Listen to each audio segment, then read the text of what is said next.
لطیف کھوسا کے گھر باہر گولیاں چلتی ہیں. زبیر نیازی جو کہ ہمارا لاہور کا سیکرٹری جنرل ہے، اس کے نام پہ وہ آ جاتے جی اس نے گولیاں چلائی ہیں، اور وہ گولیاں کسی آدمی کو کھڑا کرتے ہیں جو کہتا ہے جی مجھے زبیر نیازی نے کوئی پیسے دینے تھے گولیاں چلانے کے لیے. اب لطیف کھوسا ہمارے ساتھ ملٹری کورٹس کے خلاف کیسز کر رہے ہیں، تو وہ کیوں گولیاں چلائے گا اس کے گھر، جو کہ وہی کیس کر رہے ہیں جو ہم کر رہے ہیں سپریم کورٹ میں.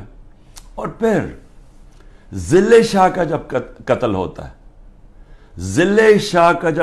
ہوتا ہے، سب سے پہلے 302 میرے اوپر قتل کا چارج لگا دیتے ہیں.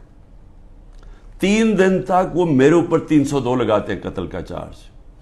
پھر کیا ہوتا ہے، اس کا پوسٹ مارٹم ہو جاتا ہے. پوسٹ مارٹم میں پتہ چلتا ہے 26 جگہ اس کے اوپر تشدد ہوا ہوتا ہے.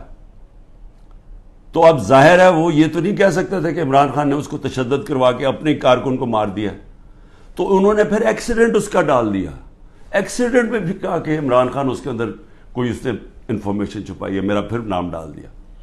میں صرف یہ کہہ رہا ہوں کہ پہلے تو یہ سمجھ جائیں کہ یہ ہے آج کا پاکستان، کہ یہاں کوئی ان کو شرم نہیں آتی اس طرح جھوٹ بولتے ہوئے، اس طرح کے کیسز بناتے ہوئے.